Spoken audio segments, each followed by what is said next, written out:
Assalamualaikum warahmatullahi wabarakatuh. Perkenalkan, nama saya Siti Nalja Ajura. Nama saya Muhammad Fazril Nur Fadilah. Nama saya Rasyana Dira Nuriana. Nama saya Muhammad Fadil Asyari. Nama saya Gendri Cahaya Bunga. Kami dari kelas 11 MIPA 5 SMA AN 1 Cisarua Bogor akan membahas materi tentang fluid dan dinamis. Check it out.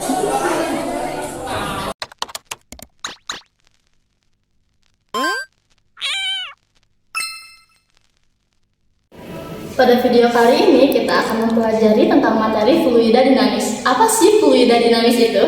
Fluida dinamis adalah fluida yang bergerak atau mengalir. Dalam hal ini, fluida dinamis dapat kita katakan mengalir apabila fluida tersebut mengalir secara terus-menerus terhadap sekitarnya. Coba kalian amati apa sih di sekitar kalian yang terjadi fluida dinamis. Sebagai contoh sebagai berikut. Air yang mengalir pada keran Dan air-air di sungai. Nah, untuk materi sekarang itu kita mempelajari dulu apa sih itu debit. Debit adalah banyaknya air yang mengalir setiap waktu. Debit juga biasa disebut sebagai Q besar dengan rumusan yaitu Q sama dengan volume per waktu. Bisa juga rumusnya itu sebagai berikut. Q sama dengan V kali A atau percepatan kali luas penampang. Kenapa sih harus percepatan dikali luas penampang? Karena banyaknya debit yang keluar itu tergantung lubangnya. Jika lubang itu kecil, maka debit yang keluar itu maka semakin besar. Nah, kebalikannya, kalau misalnya luas lubangnya itu besar, maka debit yang keluar itu kecil. Nah, untuk kali ini aku akan menjelaskan hukum debit. Hukum debit itu ditulis sebagai Q1 sama dengan Q2. Karena pada misalnya contoh gambar seperti ini, nah maka Q1 ini juga sama dengan Q ini karena bernilai sama ya. Oke. Nah, kita contohkan pada gambar berikut ini. Nah, jika ini adalah selang atau apapun itu alat yang berbentukan seperti ini, jika di sini ada masuk air dengan debit Q1, maka dengan otomatis yang keluar itu bakalan berjumlahnya sama kan? Berarti Q1 sama dengan Q2. Nah, di sini juga ada luas penampang. Luas penampang itu disebut A1. Nah, jika ada air yang masuk, itu berarti ada kecepatan yang masuk juga. Maka di sini juga ada V1. Sama dengan di sini, untuk keluarnya air dalam alat ini karena sudah masuk air, di sini juga ada luas penampangnya, yaitu A2 dan juga kecepatan air yang keluar itu V2. Nah, dari sini kita menyimpulkan bahwa A1 dikali V1 sama dengan A2 dikali V2. Nah, ini juga adalah hukum debit ya. Nah, kita ambil contoh di kehidupan sehari-hari itu, yaitu mengisi bak ya. Itu juga bisa dicari dengan rumus ini, yaitu dengan cara A dikali V sama dengan volume bak per waktu. Nah, dari sini kalian bisa mencari volume bak. Volume bak itu pasti ketemukan. Nah, nanti bisa dicari waktu dan kecepatan juga luas penampang dari bak tersebut. dengan keterangan Q besar sama dengan debit dengan nilai meter kubik per second. Q besar sama dengan volume dengan nilai meter kubik. V kecil sama dengan kecepatan dengan nilai meter per second. A besar sama dengan luas penampang dengan nilai meter per second. T kecil sama dengan waktu dengan nilai second. Nah, dari penjelasan yang tadi sudah disampaikan, mari kita kerjakan contoh soal berikut. 1. Debit air keran di rumah pematok adalah 250 cm kubik per menit. Bak mandi Pamato berukuran 60 cm kali 50 cm kali 40 cm. Berapa menit waktu yang dibutuhkan agar bak mandi terisi penuh dengan air? Nah, dari soal yang tadi sudah disampaikan, mari kita jawab. Pertama-tama kita cari dulu yang diketahuinya. Yang pertama itu ada debitnya, yaitu 250 cm kubik per menit. Lalu ada ukuran bak mandi Pamato. Nah, kita langsung saja mencari volumenya ya. Volume sama dengan 60 dikali 50 dikali 40 sama dengan 120.000. Nah, kita langsung ke rumusnya yang tadi sudah saya sampaikan, yaitu A dikali I kecil sama dengan volume bak per waktu. Karena ini yang ditanyakan itu waktu, maka kita mengubah rumusnya menjadi T sama dengan V bak per, langsung aja ya, DD. Lalu kita masukkan, karena volumenya itu 120.000 per ini 250, dicoret, maka jadinya 480 menit. Ini jawabannya. Sekarang kita beralih ke materi selanjutnya, yaitu Torricelli. Apa sih teori Torricelli itu? Teori Torricelli adalah hubungan antara kecepatan keluar fluida dari lubang bermata tajam di reservoir dengan ketinggian fluida di lubang keluar. Nah, di sini saya sudah menampilkan gambar dan saya akan menjelaskan apa saja yang ada pada teorema Torricelli. Nah, pada teorema Torricelli ini kita mengambil contoh itu seperti bak dan di situ ada bolongan lalu air itu memancar. Nah, kita bisa mencari kecepatan dan jarak yang ditempuh dari air yang mengalir ini dan juga waktu untuk keluarnya kayak gini. Nah, di sini tuh ada H sebagai jarak dari permukaan air ke lubang. Lalu ada Y itu sama dengan panjang dari bolongan tersebut ke dasar. Nah, di sini juga ada X, yaitu jarak dari lubang ini ke tempuhannya, yang bisa disebut sebagai rumusan sebagai 2 akar Y kali H. Nah, di sini juga ada kecepatan keluarnya air, itu ada rumusnya, yaitu V sama dengan akar 2 kali GH. G di sini itu yaitu gravitasi ya. Terus ada juga rumus untuk mencari waktu sampai ke dasar ini ya, ke tanah, yaitu akar 2Y per G.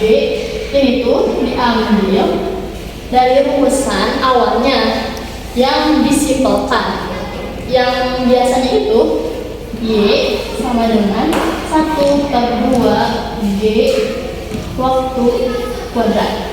Nah, untuk mencari waktu ini itu T sama dengan akar 2Y per G. Untuk kecepatan itu ada akar 2GH. Untuk mencari jarak itu ada 2 akar YH. Apabila gambarnya seperti ini,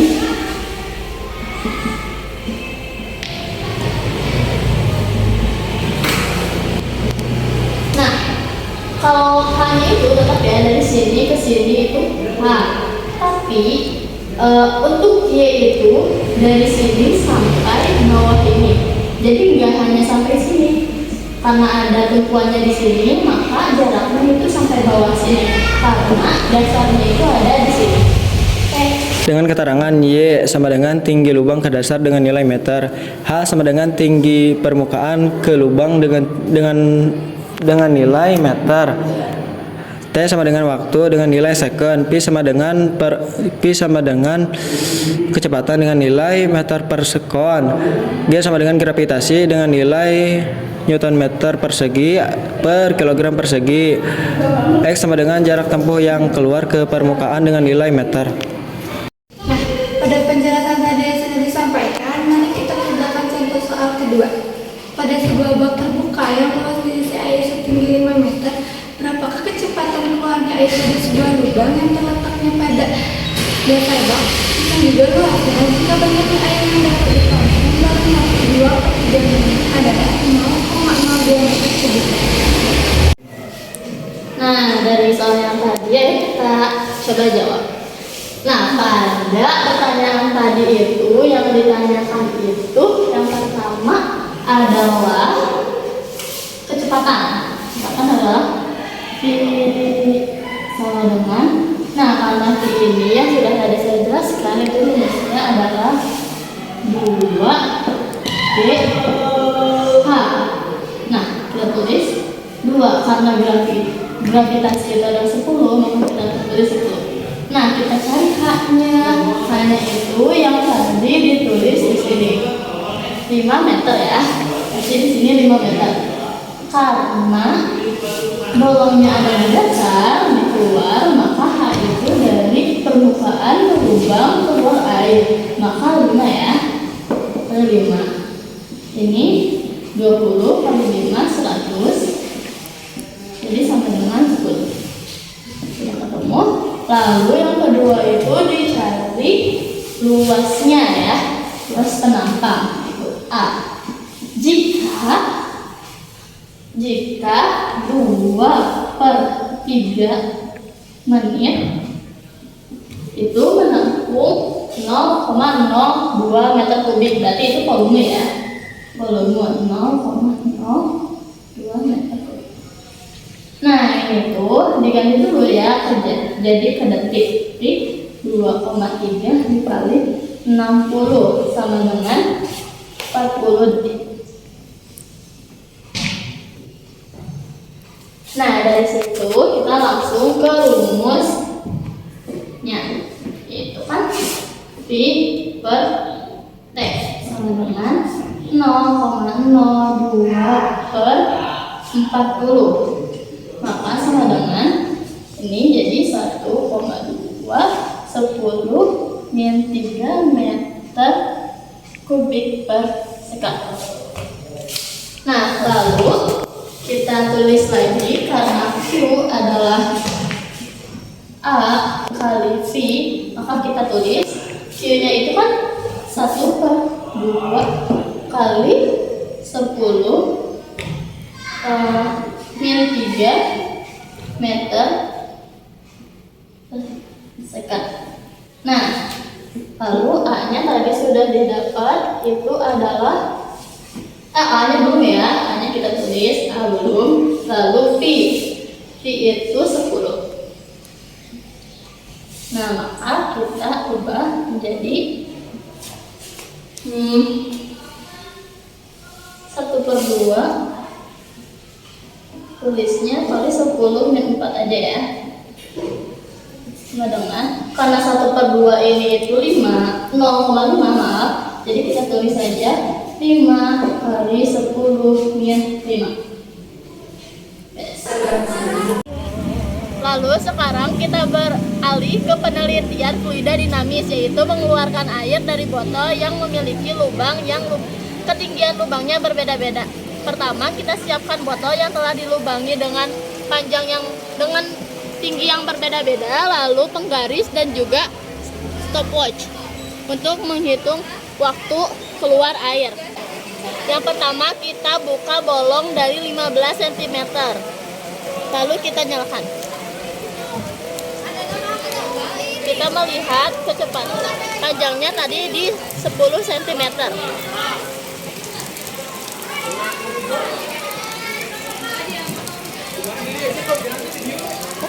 Dengan waktu 16 detik sudah berakhir keluar air.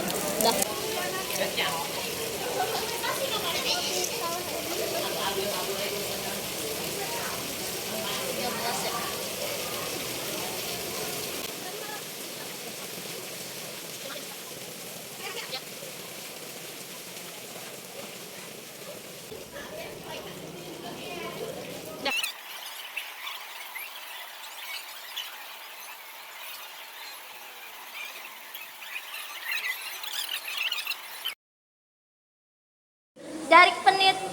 penelitian sebelumnya, kita sudah mengetahui beberapa lubang dan X, Y, H, dan T. Sekarang kita mencari kecepatan dengan rumus V akar 2GH. 1.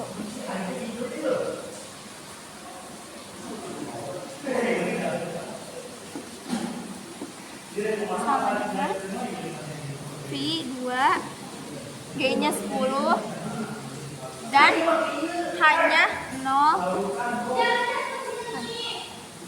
Akar dari ini adalah 1,6. Disekonkan menjadi 1,6 per sekon. 2. Langsung ke 2 dan 0,13 menjadi hasilnya 2,6. Disekonkan menjadi 1,61 meter per sekon. 3.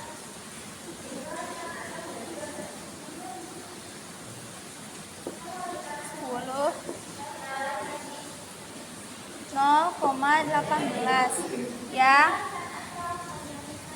di ini jadi 3,6 menjadi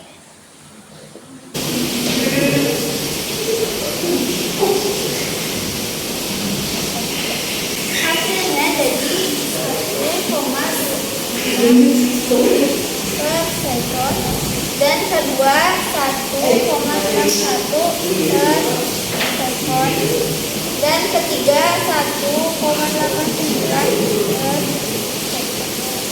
Sudah.